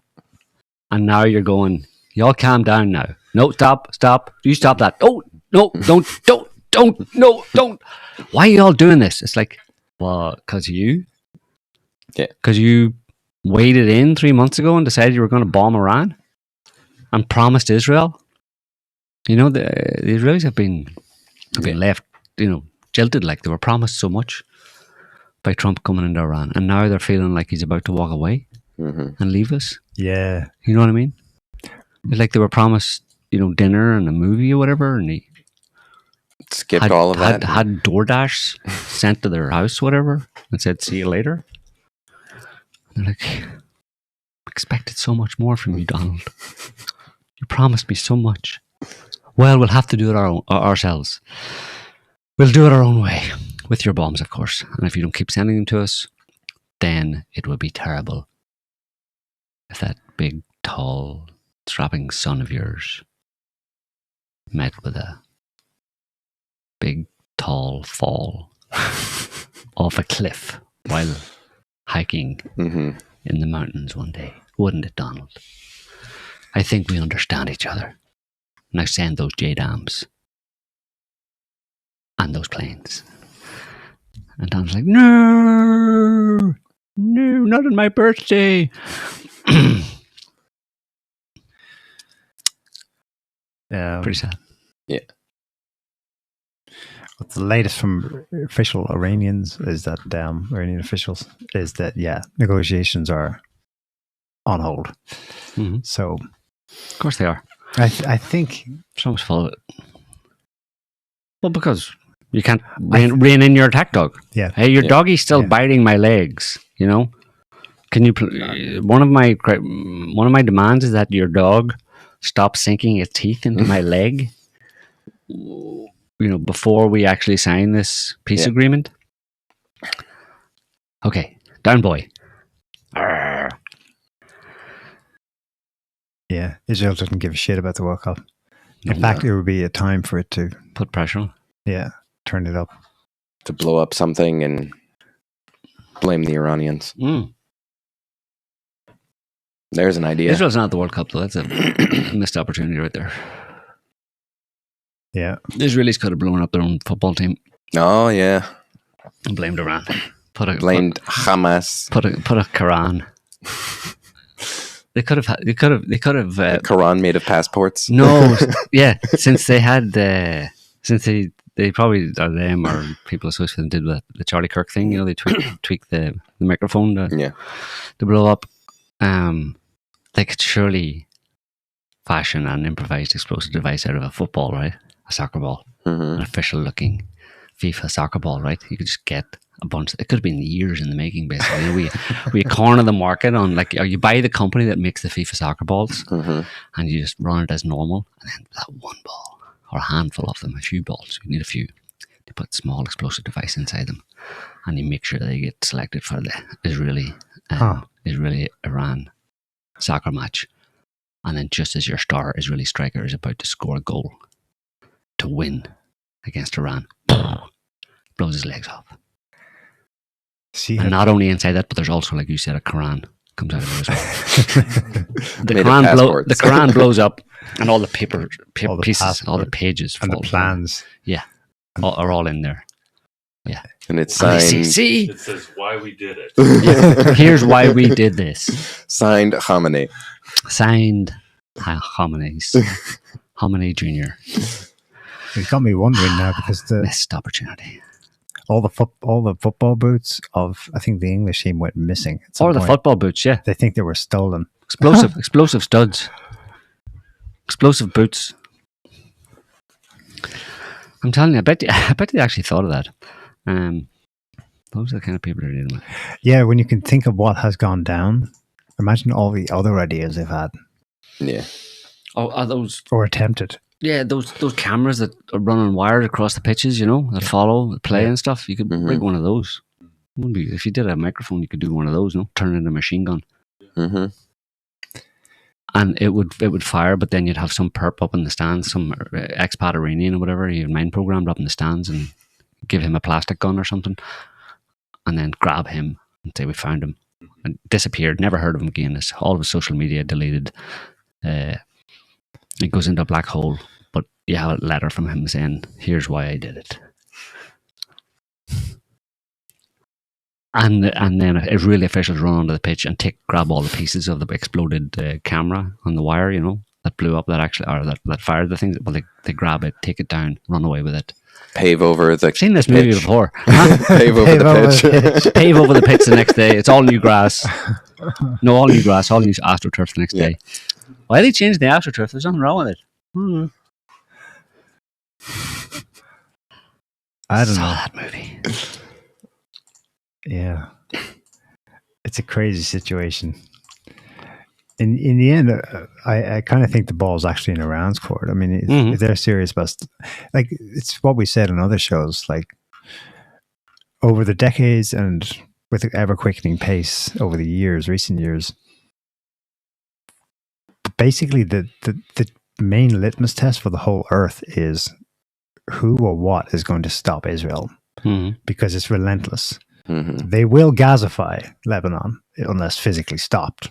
So that can't really be diplomatically done. It can't really be digitally constrained. I'm not sending weapons anymore. And Israel just goes, well, we have a network that will get them to us anyway. To, I don't know, some former European Soviet arsenal or something, or whatever. They've got their ways, I think they'll have to. The big showdown is just gets put off, but it has to happen. But I think Trump will get his agreement. Iran will eventually sign it. It'll be delayed and all that kind of stuff, but eventually there'll be some kind of agreement. Trump will be able to sail away with nothing, basically, but he'll talk it up as a great victory. And Israel will just have to go quiet for a while, Yeah. They will go quiet for a while, and there'll be a new reality, the dust will settle, and it'll all have been a failure for both of them, basically, a big loss for both of them, both America and Israel, in terms of Iran being more powerful, more respected, that kind of stuff, and having more influence over the Strait of Hormuz. And nothing will have changed. They won't have given up. There'll be nothing practically, done about their nuclear program. They probably have nukes already. They may even become a nuclear power, which would be a nightmare. Nightmare for the Israelis and Americans. That's a done deal then. And that's it. And it'll have just been an example of just having waded in, fucked it up completely, and got the opposite of what you intended, and then just blame everybody else. Yeah. And lash out now and again and be angry and then that's the best case scenario. Fall down a well. But they can't keep going. I mean, I don't think so. Realistically, they can't just keep. They can't turn Lebanon to. I don't think Trump. I'm hoping Trump wouldn't allow it. Basically, you know what I mean. But I think that's why the Iranians have come around to this, because they realize that it's basically at the end stage, and they are going to come out of this a lot better than they were before. Yeah. Israel will have lost, and America will have lost, and they just have to. They'll be willing to tolerate. They seem to be trying to help Trump. Give him what he wants. Yeah. They'll be willing. Yeah, because it's between. They know that if Trump and Iran make a deal, then Israel is like, "What are you doing, Israel? Yeah, we just made a deal here. What are you doing? Why are you looking? Why are you spoiling this? Why are you wrecking this? Why do you have to be like this, Israel? Why do you always have to do this? Every party we go to, Every party we go to, everyone hates you. Yeah, why do you make everybody hate you like that? Stupid guys. We're gonna get you. But if they did continue on, let's say, and they after like, let's say that there is an agreement that's signed and Israel continues on, and then what does that kick things off again? Like, I'm basically trying to figure out, like, is there a means of, or a situation in which Iran is like, they basically roll out that they've got nukes? Because like at this point, at this stage, I don't believe that they don't have them. Like, they've got so many advanced missiles now that I'm like, surely they've got one at this point. Like, they can't be so naive or stupid to realize that is something they can live without. They need it. Like, they know that. So I can't imagine that they wouldn't have figured that out and also put that in their back pocket. I'm just wondering if there's a point, and at what point is it, where they're just like, you know what? You know, I mean, Israel pushes them to the edge for some reason, in some way, and then they're like, swat like a fly. Nuke Iran? No. Not nuke Iran, but just... Iran nukes Israel? No. Not actually like nuking Israel, but just actually coming out and saying, like, you know, you've crossed the red line for the final time. We've got nukes. You were right. We've been developing this whole time. Netanyahu, you were right all along. The last 35 years. All those people who said you were nuts, you kept on saying it, and would you just shut up? You were right, Ben. And it was all in vain, because here it is. Here it is. No matter how many times you said and we haven't shot it at you. Yeah. Yet. Because that's not what they're for. Because that's not what they're for. Everybody knows, I don't know. Everybody knows what they're for. Yeah. Who knows? Maybe it's a pipe dream. Yeah, it'd be nice, but that sounds a bit too just desserts type thing. It tends to, I think, things tend to work out a bit more gayish, a bit more. I was going to say more nuanced, face saving and all that kind of stuff. You know, there's no day in court, let's say. Yeah. But the best you can hope for is that things can like work out in the longer run for the good guys. Yeah, for the better. For the better, but the bad guys don't get pulled up in front of the judge and slapped in cuffs and thrown into prison type thing. Unfortunately, that's not how it goes, you know. Yeah. Best you can get is memes. Meme wars. Iran slaps Trump around the meme wars, but in reality, yeah. Yeah.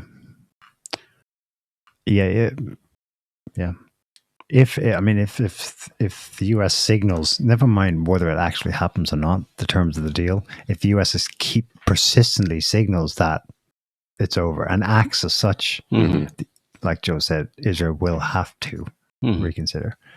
They can't just be seen to be constantly jerking the lead all the way back to Washington, you know? Yeah. Yep.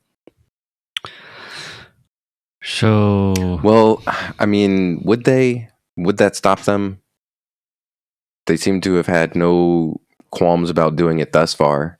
And to that end, it's becoming more and more difficult to point these things out. Because of the laws and such that, you know, Israel supporters in various countries are trying to push forward to stifle the speech against. That's desperation. That's fighting against the tide. It's like it's like literally walking into the ocean and slapping kind of like no waves, throwing pieces of paper into the ocean that say no waves allowed, waves prohibited. It's ridiculous desperation. Like, I mean, when you find yourself having to try and legally criminalize, legislate people liking you. Yeah, exactly. Legislate people liking you. Yeah, make it a criminal offense not to like me. You've lost. Yeah. I mean, that doesn't have there's no successful implementation of that kind of policy. In the same way, in the other side of it, of trying to criminalize people saying I don't like you, or saying Israel is bad or Israel is evil. There's a simple way to stop people saying that. Stop being evil. Stop doing the things that people think are evil. Yeah. Yeah. Anyway, anything else? Let me ask just one thing. Yeah. The Iranians say that part of any ceasefire must be Israel's and Lebanon stopping that. But they are not naive. They must know that Israel is out of control as far as America is concerned. Trump can't negotiate that. So why are they requiring it? Do they want things to continue? The Iranians? Yeah. No. So, but they know that Israel's not going to stop bombing Lebanon, probably. Well, but they know also that they probably have the capability to make it painful enough that Israel will be encouraged to stop bombing Lebanon. But that would be almost like a separate agreement that would have to involve the Lebanese, primarily Hezbollah. Right. That they would agree to a ceasefire, and that Hezbollah would stop attacking Israel, and Israel would stop attacking Hezbollah, and it can all be worked out that way. You know what I mean? But at the same time, they would have to. There's a Gaza situation that is in there that that would have to be resolved as well. And meanwhile, and not just Gaza, but the Palestine, the West Bank, for example, where the Israelis are happily knocking down houses for new settlements and kicking people out of their houses and stuff. So they're doubling down and all that. So someone has to. And Trump, I think, maybe he has some leverage. I don't know. We don't know. That's the one thing we don't know. We don't know what kind of leverage he has, or what he's allowed to do or what he's not allowed to do in that respect. How much he's allowed to cut Israel off. To what extent he's able to cut Israel off, or he's allowed or able to, under threat of harm to his family or whatever it is. Is that the final? Is that the final word on it in a certain sense? Does he have to bow under that one, or is he able to kind of, like a lot of people would suggest, is like, even in those conditions, you basically say, well, one way around it is you come out publicly and say, look, I'm under duress here. I'm being threatened by certain individuals with harm to my family members. So, and I want you to know that I'm not going to do what they want. Basically, I'm not going to give in to them. And I want the whole country, world, whatever, to know that that's what's actually going on. As a way to try and protect them. You know what I mean? It's kind of like saying, I'm not suicidal. You know what I mean?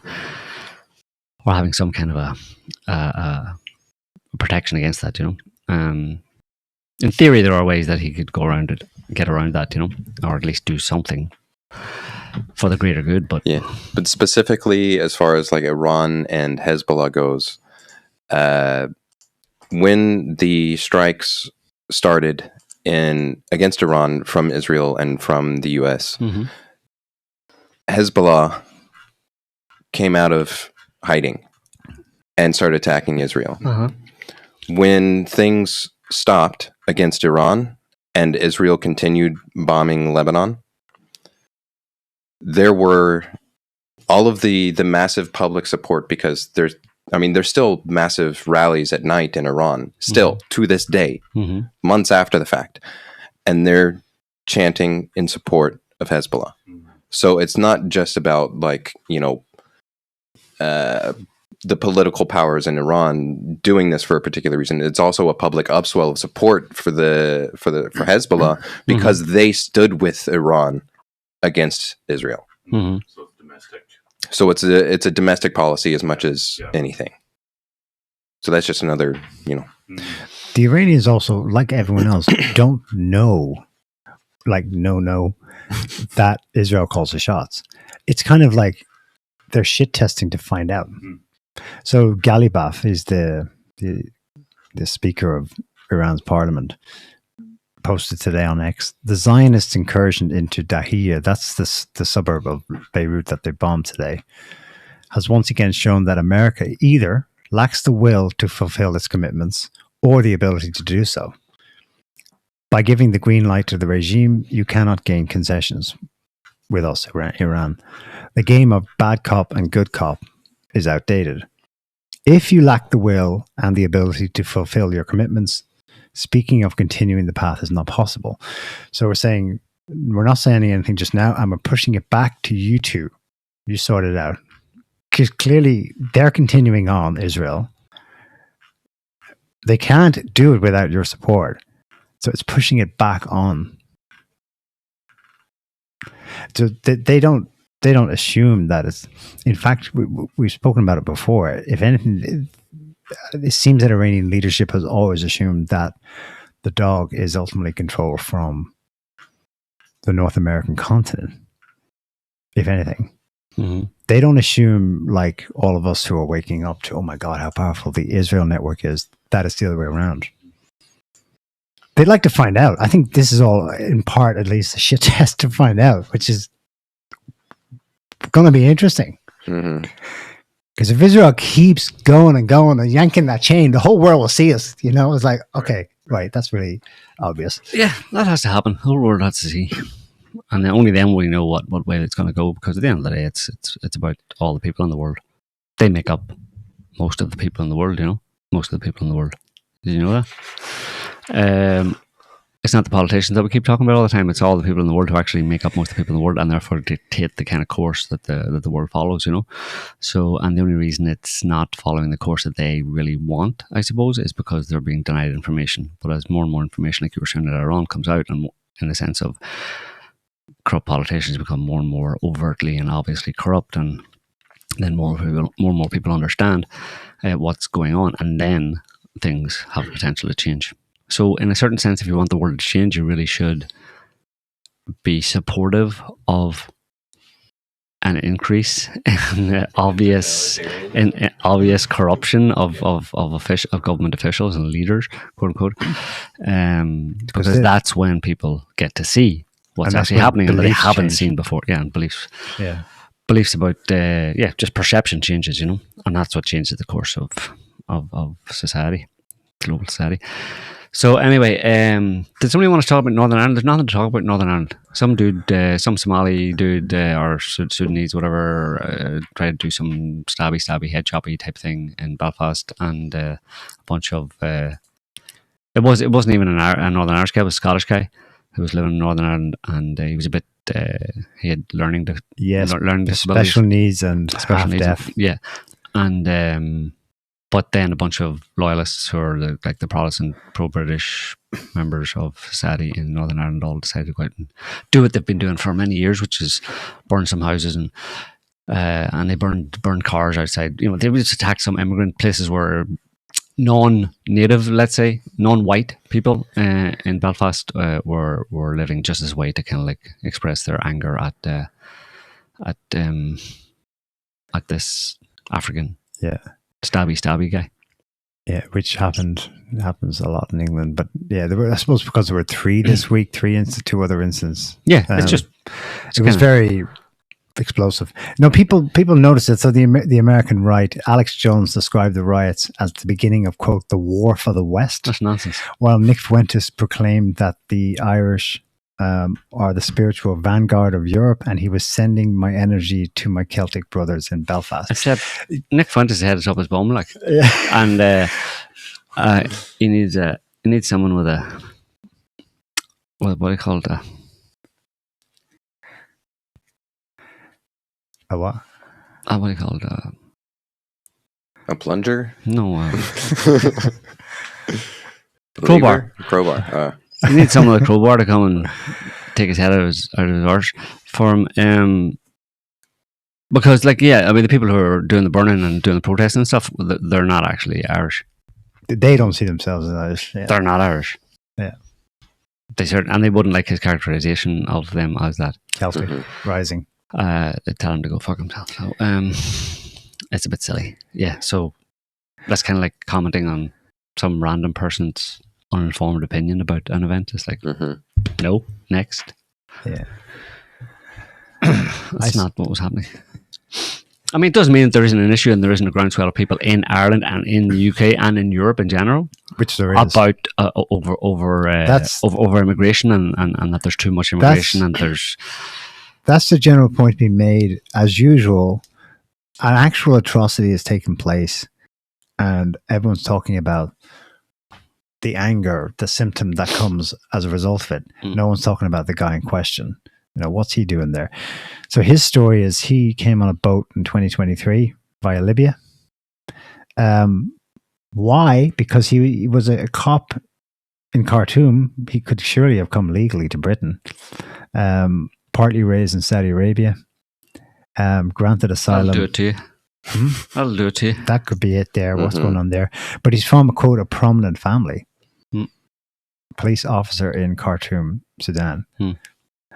Anyway, as usual, everyone's talking about the riots that happened, the anger. But the issue is, why are so many of them coming over and granted asylum? And people are not allowed to talk about it because no, diversity is our strength.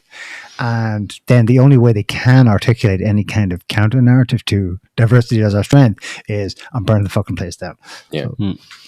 So, in this particular case, it's a bit different. Yeah, they're loyalists. I suppose the American right went, oh, it's Ireland again, and they conflated it with what was happening in the Republic or other places, like an asylum center was burned down in Holland a couple of weeks ago.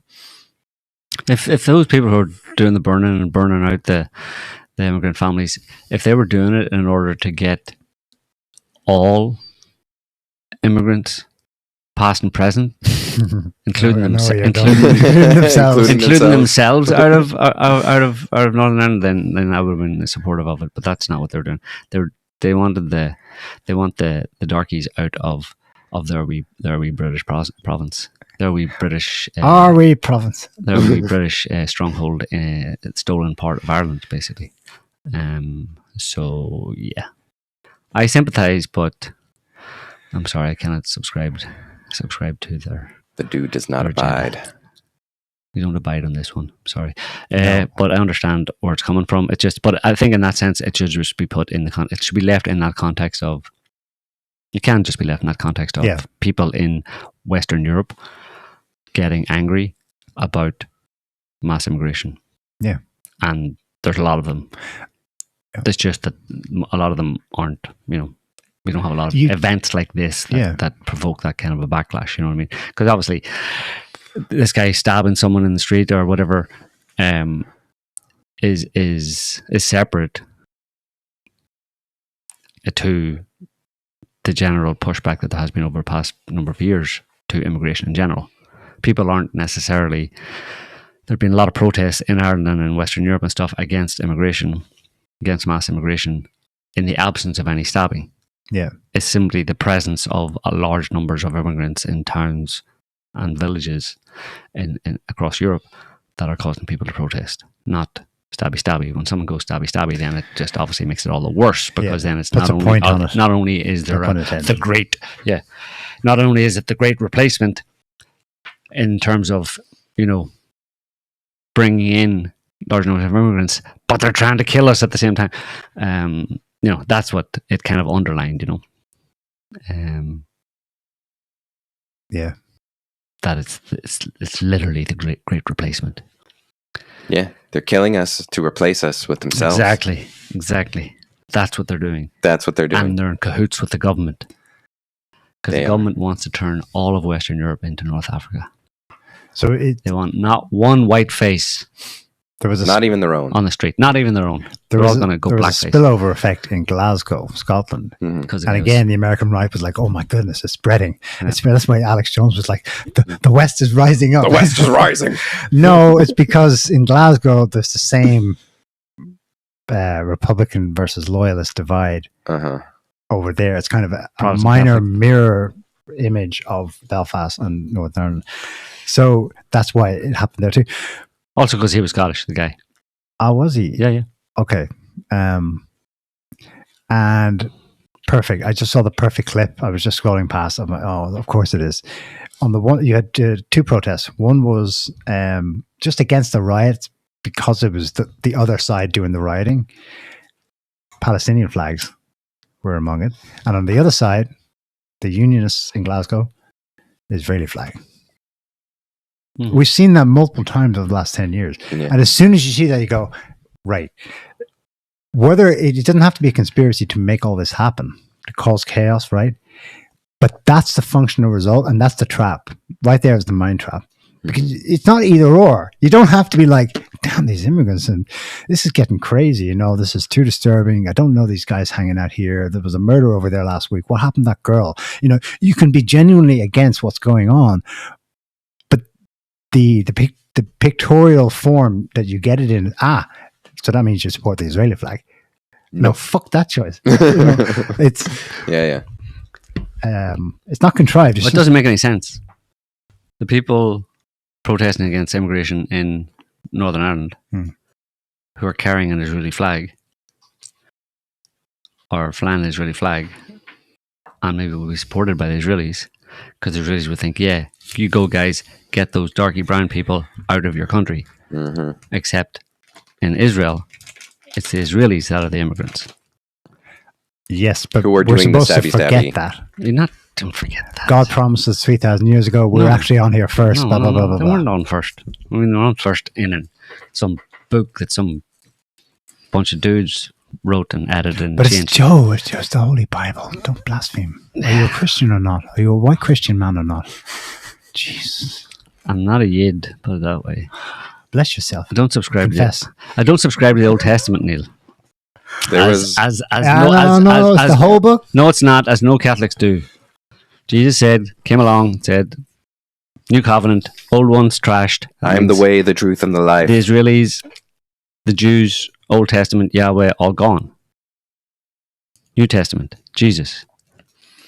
Ted Cruz's new government. Ted Cruz new say you're one of those dangerous new revisionists. No, one of them. That's literally what Jesus said, even though it didn't exist. That's literally the definition of New Testament. Is that it's the New Testament? It replaces the old one with the Yahweh God, with the Destroyer God. God said, "I will bless those who bless Israel. I will curse those who." That's it. That was Yahweh, but Jesus came along and said, "Don't listen to my dad. He's full of shit.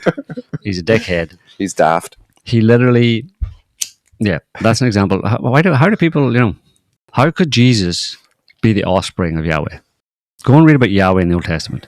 He's a destroyer, angry, jealous, asshole God. And his son was exactly the opposite. So no doubt they had disagreements. No doubt they didn't see eye to eye. No doubt Jesus came along and said, you know what? My dad's an asshole. Don't listen to a word he says. That's literally what he said. I was there. I grew up with him. You don't want to know. So don't listen to him. I'll tell you what's up. And that's what Christians do. The Old Testament is for Yids. And there are laws about if a fly walks up a wall on a Tuesday, that means you can only have one bit of Palestinian hummus. One bite of Palestinian hummus, not two. Anyway, yeah. So do you want to do the last conspiracy theory mention of the day? Tulsi Gabbard. Oh yeah. Officially confirms the conspiracy theory that there were bioweapons labs in Ukraine. Yeah, but it's Trump's birthday, so that's what's most important. Yeah. Happy birthday, Trump. Yeah. There's biolabs in Ukraine. Yeah, sure. Yeah. And that's a good reason why Russia had, or good reason for Russia to be concerned about Ukraine and what was going on there. One of the reasons. But yeah, it came out to no fanfare, really, and it's overlooked because it's her last hurrah. And that's pretty much most of the things she's been working on. That and Aliens or something is what she's been working on for the past year and a bit. And digging into that. And the best she could do was, she put out the Obama stuff about how the Dems rigging Russiagate. So she did. It's amazing that she actually did quite a lot. Like at the time, those would have been super big stories to come out. Yeah. But because of all the other shit going on, people are like, meh. It's a good file. It's good work. But Nobody's going to take it seriously. Nobody takes it. And what happens? I go to search, just open Google search, so to see what the media headlines will say about it. One of them, literally, I think it was military.com, which is a big enough production for the Pentagon. It wasn't on CNN. At least I didn't see it today. So they characterize it as I wish I kept the headline. They put in the headline that Tulsi Gabbard, who survived allegations of being a Russian influencer a few years ago, releases interesting report about her own government / media structure just takes a shit all over her. Yeah. She's a government official. She's one of the cabinet. She's doing what she's supposed to do. It's done, it's produced, But if that was CNN, that's CNN shilling for Ukraine.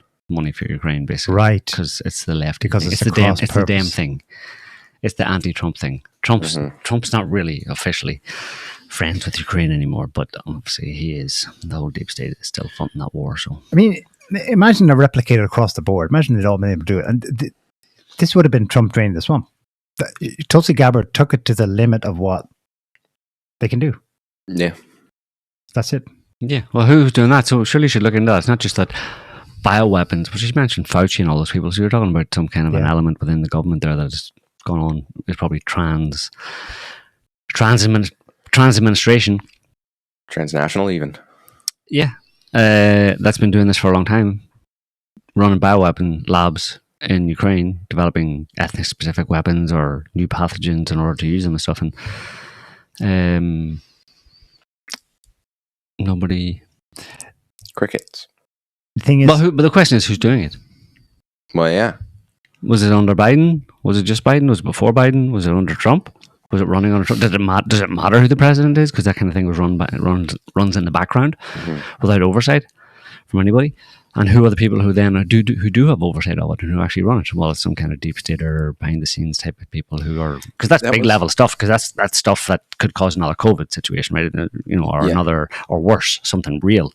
That was one of the things that Ian Carroll, like he retweeted her post on X of her, making the announcement that, this is what I've been doing, this is what I found, and he pulls out this one statement of hers and hones in on the fact that it's like, and we're going to find out, where they are and what they were up to, which implies then that the DNI has no idea where they are and what they were doing. Right.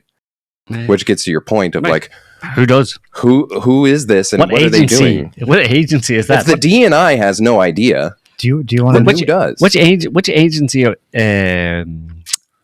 is that our tax dollars are going to fund? How much of our tax dollars is that agency getting to run? Do we even know the name of this agency? Do you know what's even sadder? The bulk of her report, I think I even recognize some of the actual PowerPoint presentation file, the PowerPoint pieces. It's from the Russian report from 6-7 years ago. Yeah. Do you remember that guy? He was putting out daily video updates with PowerPoint thing. It was really cool because the first time you could link like Hunter Biden, not that he was directly culpable, but he was investing in a company that was linked up with Ukraine and this biolab network. Lieutenant General Igor Kirillov, he was the head of Russia's radiological, chemical, and biological defense forces. He led an investigation into all these laboratories in Ukraine. He was assassinated. They killed him in a car bomb in Moscow 2 years ago. Who's they? Russia alleges it was the SBU of Ukraine, but they never followed up on it. So whoever it was powerful enough that they sort of let it slide. Mm-hmm. So he actually did the legwork. Tulsi, bless her, she used the little privilege and power she has to draw a little bit of attention to it, but it'll go now along with her because she's leaving the office. Yeah. It wasn't even her deep research because, as you pointed out, they don't really know. We're going to find out, but they don't know. It was the Russians' homework. They were lied on. Mm-hmm. Yeah. Anyway, that's the state of the world. Bo. Final words, Bo. USA. So Sing happy birthday to Trump. Sing happy birthday to Trump. Yeah, 80. Oh, Pop out of like a the cake. Marilyn Monroe version. We have a large cake you can climb into here. He's 80. Come on. Is he? Yeah, 80 Jeez, today. Good Lord. Good Lord. Too old. He's Sure. 80 and Merck is 250. Yeah. Soon. Yeah, it's going to be awesome. gonna be amazing. UFC fighting on the lawn. Yeah. July 4th. President Camacho. Yeah, we're going to have all the foreigners here for the World Cup. We're going to see the greatness, Yeah. the food, Yeah. the food, the scenery, the scenery, and then July 4th. and the reflecting Just pool. like, The reflecting pool. Barbecue, yeah. the history. You can all the immigrants can get drunk and fall into the reflecting pool. Turn Yeah. turn it brown again. Yeah. Anyway, yeah. Do you have a joke? No, No. no. You You? can't think of one. You want me to tell a joke? Yeah. All right. There's three guys that are in like a retirement home. you Yeah. know, and they're the first guy is like, man, I'm just having so much trouble going number one. It's like dribs and drabs, just nothing's, man, can't come out. The second guy is like, yeah, man, I'm just having a lot of trouble going number two. It's tough. It's like, Jesus, it's just not working for me either. Oh man. Third guy's like, I'm not having any trouble. Number one, it's like the torrential rains of Pango. Pango. Yeah. That's at 7:00 in the morning. At 7:30 in the morning. It's like number two. It's like Mount St. Helen, That's bad. Yeah. no problems at all. And so the other guy says, "Oh, so what's the problem?" He says, "Well, I don't get out of bed till 9 a.m." Very good. There you go. Amen. Well done. That's a good one. All right, folks. On that note, I'd just like to wish Trump would shut the fuck up and stop posting shit that doesn't matter. And we hope you enjoy the show, and we'll be back next week with another one. Until then, have a good week. Peace. Bye, y'all. Peace out. Can't stop the signal now.